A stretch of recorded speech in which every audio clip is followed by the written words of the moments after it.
महाराज, आप दुखी मत होइए। यदि ईश्वर ने चाहा तो हमें संतान की प्राप्ति अवश्य होगी। लेकिन कैसे मंत्री जी? मुझे तो लगता है इस जीवन में मुझे पुत्र का सुख नहीं मिलेगा। महाराज, आप हिम्मत मत हारिए। मैं भी तो आपकी तरह ही हूँ। मेरी भी तो कोई औलाद नहीं है। मैं तो रोज ईश्वर से पुत्र की कामना करता हूँ। यदि ईश्वर ने चाहा तो हमें औलाद का सुख अवश्य मिलेगा महाराज। राजा भीमसेन के कोई औलाद नहीं थी और न ही राजा के मंत्री की कोई औलाद थी। वह दोनों कभी कभी इस बात को लेकर काफी चिंतित हो जाते थे।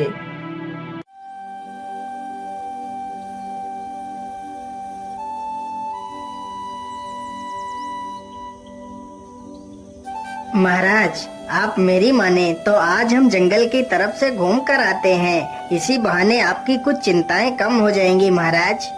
राजा मंत्री की बात से सहमत हो जाता है और फिर दोनों जंगल की तरफ निकल पड़ते हैं। वैसे महाराज, मैं जब भी किसी विषय को लेकर चिंतित होता हूँ तो मैं इसी प्रकृति की सुंदरता को देखकर अपना हृदय शांत कर लेता हूँ।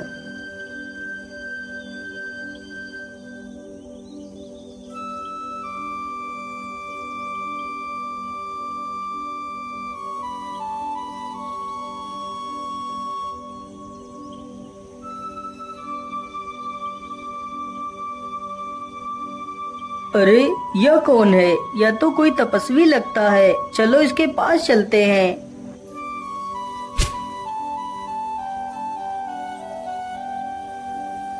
प्रणाम बाबा। तुम्हारा कल्याण हो पुत्र। बोलिए, तुम कौन हो और तुम्हारा यहाँ आना कैसे हुआ? हे तपस्वी बाबा, मेरा नाम भीमसेन है और मैं इस राज्य का राजा हूँ और ये हमारे मंत्री जी हैं। बोलिए महाराज, आपका यहाँ आना कैसे हुआ? बाबा, बस मेरा मन थोड़ा सा अशांत था तो हमने सोचा कहीं से घूम कर आते हैं और जंगल में घूमते घूमते हमें आप मिल गए। क्या बात है महाराज, आपको किस बात की चिंता है? आप तो एक राजा हैं और राजा को चिंता शोभा नहीं देती।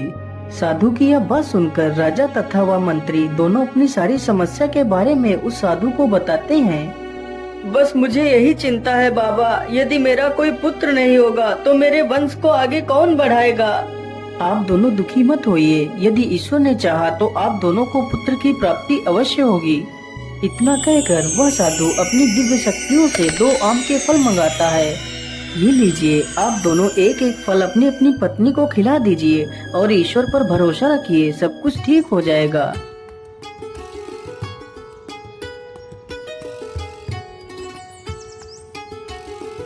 फिर वे दोनों साधु का धन्यवाद करते हैं और वहाँ से चले जाते हैं।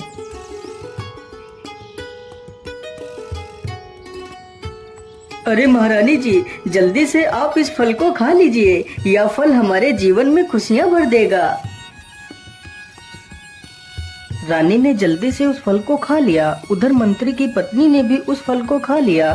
धीरे धीरे समय बीतता गया। उन दोनों के घर में एक एक पुत्र ने जन्म लिया। पूरे राज्य में जैसे मानो खुशियों का भंडार खुल गया हो। धीरे धीरे समय बीतता गया। वे दोनों बच्चे साथ में ही रहते तथा साथ में ही खाते और साथ में ही खेलते थे।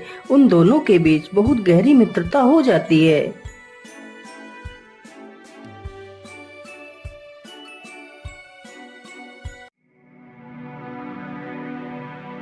मित्र, आज मेरा मन शिकार पर जाने को हो रहा है। यदि तुम चाहो तो आज हम शिकार पर चलते हैं। राजकुमार के बोलने पर वजीर का लड़का शिकार के लिए तैयार हो जाता है। दोनों जल्दी से अपने अपने घोड़े पर सवार होते हैं और निकल पड़ते हैं।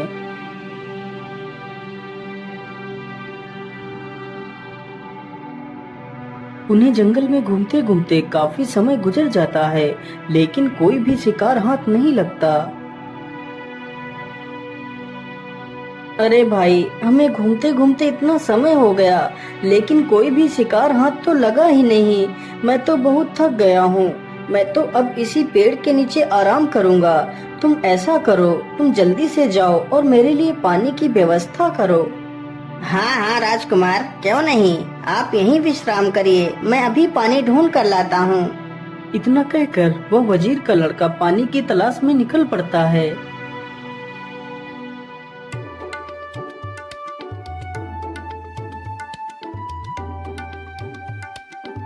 वो लड़का चलते चलते एक नदी के किनारे पहुंचता है तो देखता है कि एक बहुत ही सुंदर लड़की है जो एक शेर के पास बैठी है। अरे इतनी सुंदर लड़की, आखिर यह लड़की कौन है? लेकिन यह तो शेर को अपनी तकिया बनाकर बैठी है। इसकी सुंदरता के आगे तो बड़ी बड़ी अप्सराएं भी कुछ नहीं है।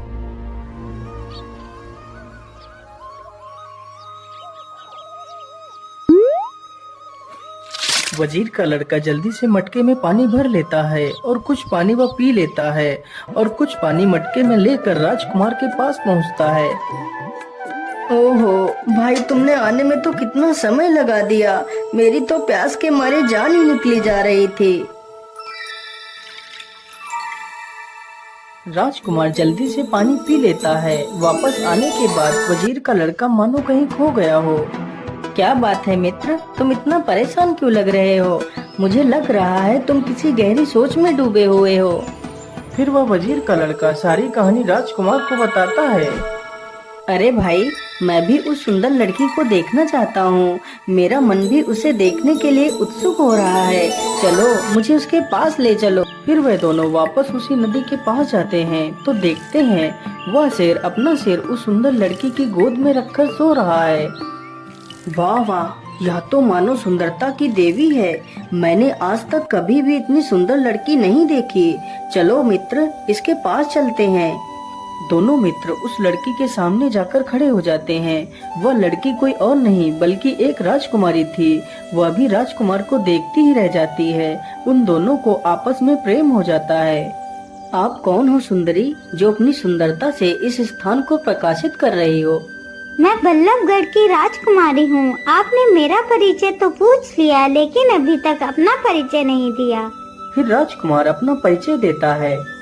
राजकुमारी जी, यदि आप बुरा ना माने तो क्या आप मेरे साथ घूमने के लिए चलेंगी? राजकुमार जी, मैं तुम्हारे साथ चलने के लिए तो तैयार हूँ, लेकिन यदि मैं यहाँ से जरा सा भी हिली तो यह शेर जग जाएगा और आपको खा जाएगा।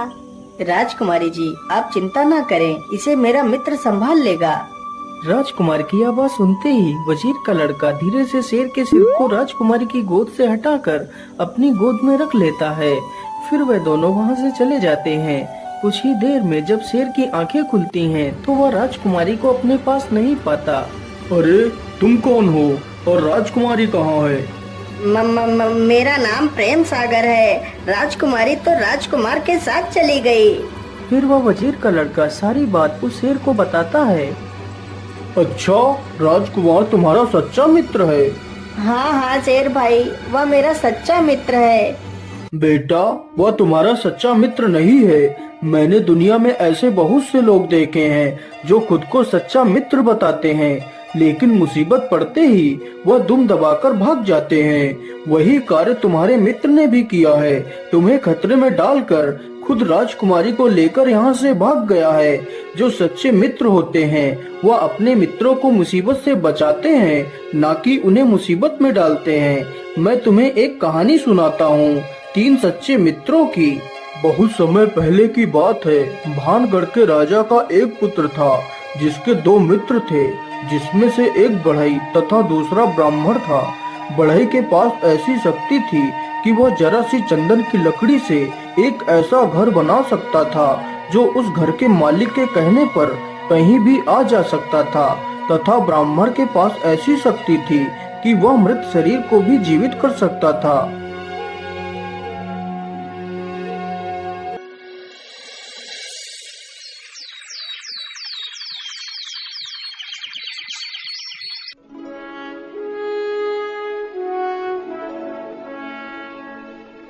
अरे पुत्र, मेरे हिसाब से अब तुम्हें जल्दी निकलना चाहिए।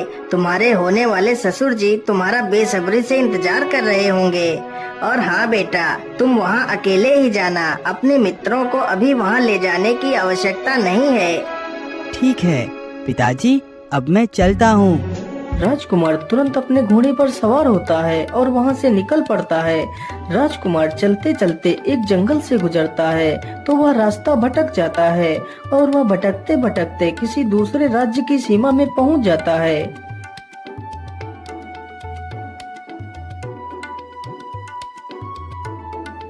ओहो, मुझे चलते चलते पूरा दिन गुजर गया, लेकिन अनवल राज्य अभी तक नहीं आया। कहीं मैं रास्ता तो नहीं भटक गया। क्या करूं, क्या करूं, अब कहाँ जाऊं? अब तो जल्दी ही शाम होने वाली है।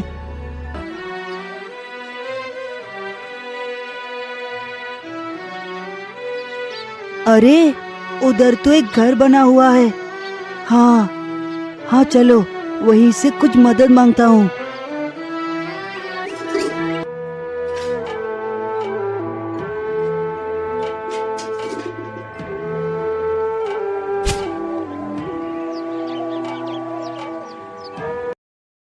राजकुमार जल्दी से जाता है और गेट को खटखटाता है तो एक बहुत ही सुंदर लड़की दरवाजा खोलती है। आइए, अंदर आइए, आपका स्वागत है। लड़की जैसे ही राजकुमार को अंदर ले जाती है तो वह जोर जोर से रोने लगती है।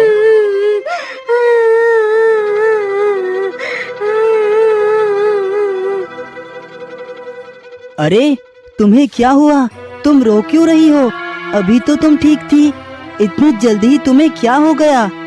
मैं तुम्हें क्या बताऊं, मुझे तुम्हारी सुंदरता और भोलेपन को देखकर रोना आ रहा है। लेकिन तुम मुझे देखकर क्यों रो रही हो? मैं इसलिए रो रही हूँ कि तुम मौत के मुंह में आ गए हो। तुम्हारा यहाँ बचना लगभग असंभव है। यह घर एक राक्षस का है। वह राक्षस आ जाएगा और तुम्हें खा जाएगा। फिर वह लड़की अपनी सारी कहानी राजकुमार को बताती है। अरे नहीं सुंदरी, तुम बेकार में परेशान हो रही हो। मैं कोई हलवा नहीं जो राक्षस मुझे मारकर खा लेगा। बस जो मैं कहता हूँ उसे ध्यान से सुनो। फिर वह राजकुमार उस लड़की को अपनी चाल के बारे में बताता है। हाँ हाँ, मैं तुम्हारी बात को समझ गई। चलो, मैं तुम्हें एक संदूक के अंदर बंद कर देती हूँ। यदि तुम्हें उस राक्षस ने देख लिया तो वह तुम्हें मार डालेगा। इतना कहकर वह लड़की उसे एक संदूक के अंदर बंद कर देती है। कुछ ही देर में वह राक्षस भी वहाँ पर आ जाता है।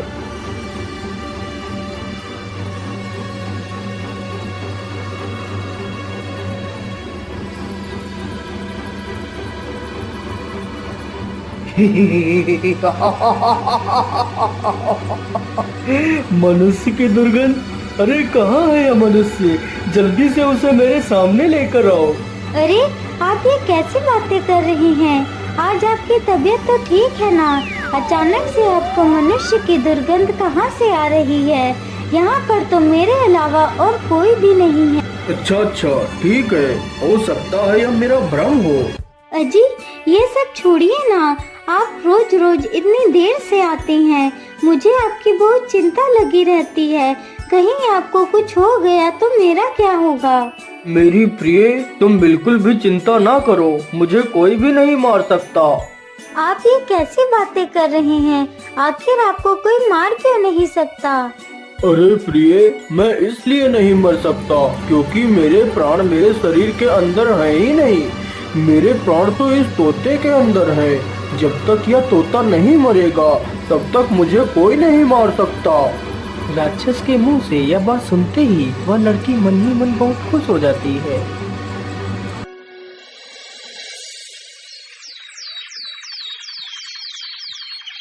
अगले ही दिन वह राक्षस कहीं घूमने के लिए बाहर चला जाता है।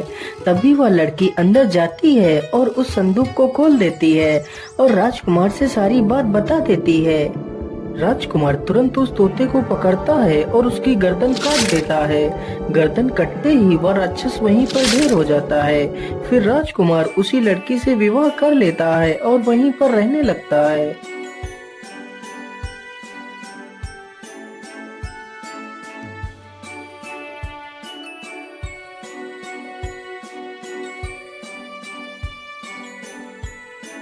अजी, आप इसमें क्या लेकर आए हैं? तुम खुद ही देख लो रानी, मैं तुम्हारे लिए क्या लेकर आया हूँ। रूपकला जैसे ही उसे खोलकर देखती है तो उसके अंदर एक बड़ी ही सुंदर कंघी रखी होती है। राजकुमार जी, यह कंघी तो वाकई कितनी सुंदर है। आपका यह उपहार अमूल्य है। फिर राजकुमार बातों ही बातों में रूपकला को अपने दोनों मित्रों के बारे में बताता है। अरे वाह, आपके दोनों मित्र तो अद्भुत हैं। काश कि मैं भी कभी उनसे मिल पाती। एक दिन की बात है, रानी उस कंघी से अपने बाल संवार रही थी। तभी उसने उस कंघी को वहीं पर रख दिया और अंदर चली गई। इतने में ही एक कौवा उड़ता हुआ आता है और कंघी को उठाकर ले जाता है और उस कंघी को नदी में गिरा देता है। उस कंघी को एक बड़ी मछली निकल जाती है। हे भगवान, रोज रोज मुझे छोटी मछलियाँ ही मिलती है, पता नहीं बड़ी मछली कब मिलेगी।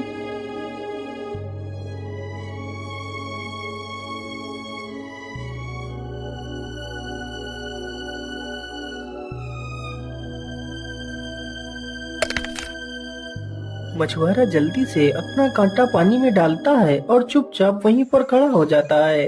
तभी उसके कांटे में कुछ हलचल होती है। वह जल्दी से कांटे को बाहर खींच लेता है। अरे राम राम राम, क्या आज के दिन फिर से मुझे इन छोटे छोटे मछलियों से ही संतुष्ट होना पड़ेगा। चलो कोई बात नहीं, कुछ ना मिलने से अच्छा तो यही है कि कुछ तो मिल रहा है।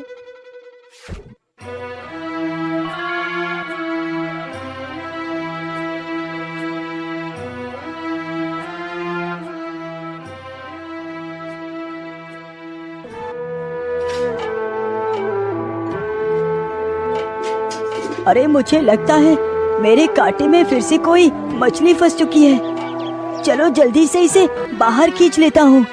इतना सोचकर मछुआरा अपना कांटा खींचने लगता है। अरे बाप रे बाप, मेरा कांटा इतना भारी कैसे हो गया। मुझे लगता है इस बार जरूर कोई बड़ी मछली हाथ लगी है। अरे वाह वाह, आज तो सच में इतनी बड़ी मछली फंसी है। कहीं ये सपना तो नहीं देख रहा हूँ। अरे नहीं, ये कोई सपना नहीं है, ये तो सच में एक बड़ी मछली है। चलो जल्दी से घर चलता हूँ, भाग्यवान बहुत खुश हो जाएगी। इतना सोचकर मछुआरा जल्दी से उस मछली को अपने घर ले जाता है।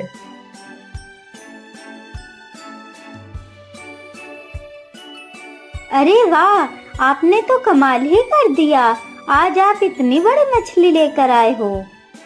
लेकिन भाग्यवान, इतनी बड़ी मछली को खरीदेगा कौन? अजी, आप महाराज के पास जाओ, वही इस मछली को खरीद सकते हैं। हाँ हाँ भाग्यवान, तुम बिल्कुल ठीक कहती हो। मैं इस मछली को महाराज के पास ही ले जाता हूँ। इतना कहकर मछुआरा राजा के पास पहुँच जाता है। ठीक है, वो दिन मैं तुम्हारी मछली व तुम्हें 100 सोने की अशर्फिया देता हूँ। राजा के मुंह से यह बात सुनकर मछुआरा बड़ा ही खुश हो जाता है और 100 सोने की मोहरें लेकर वहाँ से चला जाता है। फिर रसोइया उस मछली को उठाकर पकाने के लिए ले जाता है। जैसे ही वह रसोइया उस मछली को काटता है तो उसके अंदर वही सुंदर कंघी निकलती है। रसोइया तुरंत उस कंघी को लेकर राजा के सामने जाता है। लेकिन इतनी सुंदर कंघी आखिर किसकी हो सकती है? रसोई, तुम इस कंघी को मुझे दे दो और तुम जाकर अपना काम करो। रसोइया तुरंत उस कंघी को राजा को दे देता है और वहाँ से चला जाता है। अरे वाह, ये कंघी तो कितनी सुंदर है। यदि ये कंघी इतनी सुंदर है तो इसका उपयोग करने वाली कितनी सुंदर होगी। मुझे उससे मिलना ही होगा। सैनिकों, इस कंघी को लेकर जाओ और पूरे राज्य में इस कंघी को दिखाओ कि ये कंघी जिसकी भी है वो अपनी कंघी को राजा के दरबार में जाकर ले ले। राजा का आदेश होते ही सैनिक पूरे राज्य में उस कंघी को लेकर घूमने लगे। अरे, ये कंघी तो कुछ देखी सुनी सी लगती है। अरे हाँ, ये कंघी तो उस दिन वह युवक खरीद रहा था, लेकिन उसका तो घर पास में ही है। अरे सैनिक भाई, मैं जानती हूँ ये कंघी किसकी है। तो फिर जल्दी से बताइए बूढ़ी माँ, आखिर ये कंघी किसकी है? सैनिक भाई, उसका जवाब मैं कल राजा को खुद आकर दूंगी। अब तुम लोग यहीं से वापस लौट जाओ।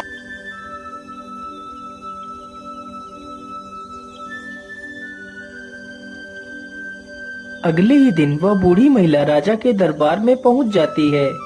महाराज, मैं उस औरत को यहाँ पर ला सकती हूँ। ठीक है रामकली, यदि तुमने ऐसा कर दिया तो मैं तुम्हें इतना धन दूंगा कि तुम्हारी 7 पुश्तें बैठकर खाएगी। इतना सुनते ही वह बूढ़ी महिला बहुत खुश हो जाती है और जल्दी ही राजकुमार के घर पहुंच जाती है। महारानी जी, कृपा कर मुझे किसी काम पर रख लीजिए। यदि मुझे काम नहीं मिला तो मैं भूखों मर जाऊंगी। बूढ़ी महिला की ये बात सुनकर राजकुमार को उस पर दया आ जाती है। अच्छा ठीक है माता जी, आप आज से ही हमारे घर में काम कर सकती है। उसी दिन से वह बूढ़ी महिला उन्हीं के घर में काम करने लगती है।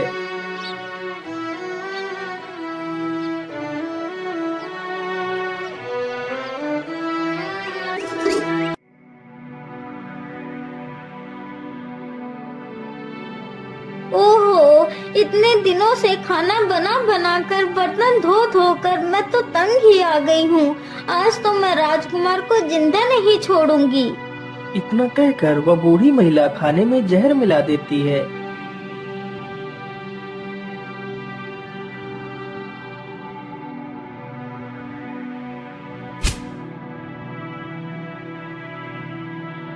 बेटा, खाना तैयार हो चुका है।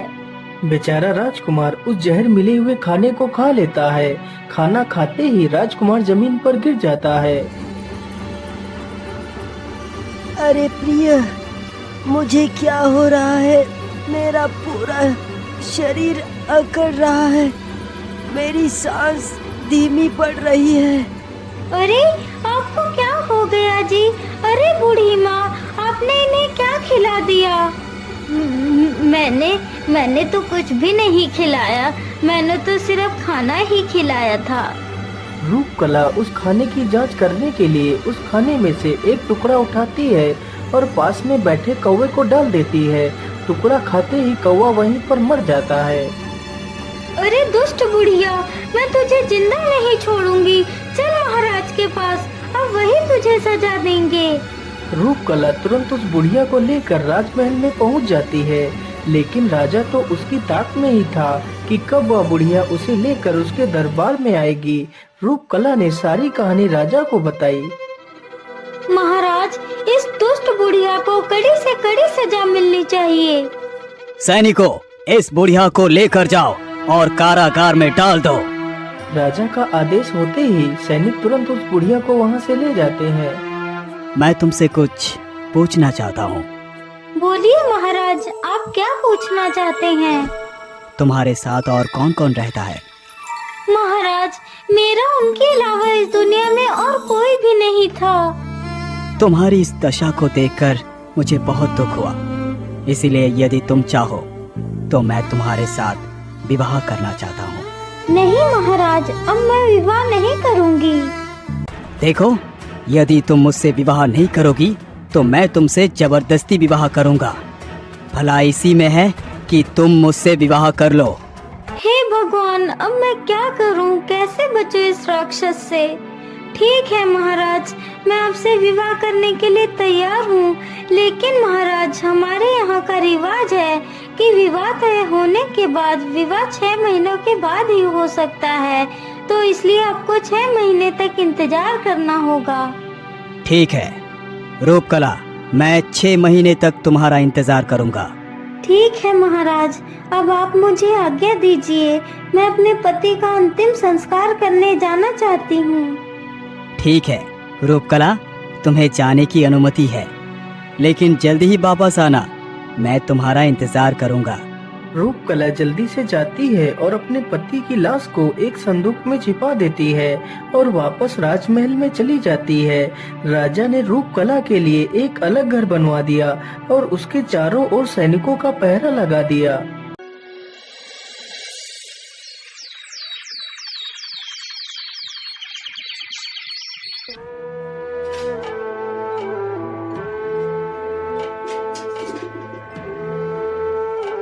महाराज, राजकुमार इतने दिनों से गायब है और आपने हमें बताया तक नहीं। वो बेटा, मैं नहीं चाहता था कि तुम दोनों भी परेशान हो, इसीलिए मैंने तुम दोनों को नहीं बताया। महाराज, इसमें परेशानी कैसी? हम दोनों उसके मित्र हैं और हम दोनों आज ही अपने मित्र को ढूंढने के लिए जाएंगे। इतना कहकर दोनों मित्र पैदल ही वहाँ से निकल पड़ते हैं।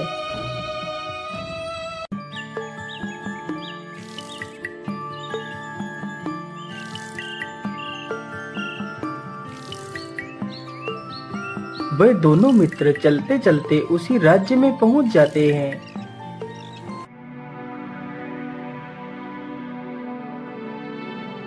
अरे, ये दोनों युवक तो मुझे कुछ जाने पहचाने से लग रहे हैं। अरे सैनिकों, तुम लोग जल्दी जाओ और इन दोनों युवकों को मेरे पास बुला कर लेकर आओ।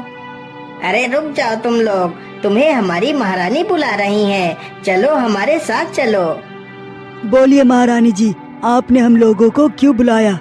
आप दोनों मुझे कुछ जाने पहचाने से लगे। वैसे आप लोग कौन हैं और कहाँ जा रहे हैं? फिर वह दोनों मित्र अपनी सारी कहानी रूपकला को सुनाते हैं। यह सुनते ही रूपकला की आंखों में आंसू आ जाते हैं। भैया, आपका मित्र राजकुमार तो मारा जा चुका है और मैं तुम्हारी भाभी हूँ। भाभी माँ, आप परेशान मत होइए, हम दोनों आपको यहाँ से निकाल लेंगे। लेकिन हमारे प्रिय मित्र का शव कहाँ पर है? भैया, मैंने उन्हें एक संदूक के अंदर छिपा दिया है। अच्छा ठीक है भाभी, आप राजा से कुछ चंदन की लकड़ियाँ मंगवा लीजिए। रूपकला ने तुरंत राजा को एक पत्र भेजा। महाराज, अब तो हमारे विवाह जल्द ही होने वाला है, इसीलिए मैं चाहती हूँ कि आप मेरे लिए कुछ चंदन की लकड़ियाँ भिजवाएं। मैं उन चंदन की लकड़ियों से अपने शरीर पर लेप करूँगी। और हाँ, साथ में अपने दोनों बहनों को भी भेज देना, तो मुझे अच्छा लगेगा। नंदा और सुनंदा, तुम दोनों अपनी भाभी के लिए कुछ चंदन की लकड़ियाँ लेकर जाइए। राजा का आदेश मिलते ही दोनों बहनें चंदन की लकड़ियां लेकर रूपकला के पास पहुंच जाती हैं। वहां पर उन दोनों की मुलाकात राजकुमार के मित्रों से हो जाती है। वह दोनों राजकुमारियां उन दोनों युवकों पर मोहित हो जाती हैं। दोनों मित्र भी उन दोनों को पसंद करने लगते हैं। जो लड़का बढ़ई का था वह जल्दी से चंदन की लकड़ियां लेता है और अपने मंत्रों से एक झोपड़ी तैयार कर देता है। पांचों लोग उसी झोपड़ी में बैठ जाते हैं। हे जादुई घर, हमें हमारे मित्र के पास लेकर चल। इतना कहते ही घर तुरंत वहां से उड़कर वहीं पहुंच जाता है जहां राजकुमार का शव रखा हुआ था। रूपकला जल्दी से उन दोनों मित्रों को राजकुमार के शव के पास ले जाती है। जैसे ही ब्राह्मण का लड़का अपने मंत्र पढ़कर राजकुमार को स्पर्श करता है तो राजकुमार पुनः जीवित हो जाता है। यह देखकर रूपकला राजकुमार से लिपट जाती है। राजकुमार जी, आप मुझे छोड़कर कहाँ चले गए थे? अरे रूप, तुम दुखी मत हो, अब मेरे दोनों मित्र आ गए हैं। अब हमें कुछ भी नहीं होगा। चलो मित्र, यहाँ से जल्दी चलो। फिर वह सारे लोग उस घर की सहायता से अपने राज्य वापस लौट जाते हैं और राजा की दोनों बहनों का विवाह राजकुमार के दोनों मित्रों के साथ हो जाता है। उधर जब राजा रूपकला के महल में आता है तो देखता है वहाँ पर कोई भी नहीं है। हाय हाय, मेरी रूपकला, तुम मुझे छोड़कर कहाँ चली गई? तुम तो चली गई और साथ में मेरी दोनों बहनों को भी लेकर गई। मैं तो डूब गया, बर्बाद हो गया। तो फिर सुना वजीर के लड़के, सच्चे मित्र ऐसे होते हैं जो अपने मित्रों के लिए अपनी जान भी कुर्बान कर देते हैं। हाँ हाँ शेर भाई, मैं आपकी बात पूरी तरह समझ गया। लेकिन बेटा, तुम घबराओ मत, मैं तुम्हें कुछ भी नहीं करूँगा। तुम यहाँ से आराम से अपने घर वापस जा सकते हो। शेर की यह बात सुनकर वजीर का लड़का बड़ा ही खुश हो जाता है और वहाँ से चला जाता है।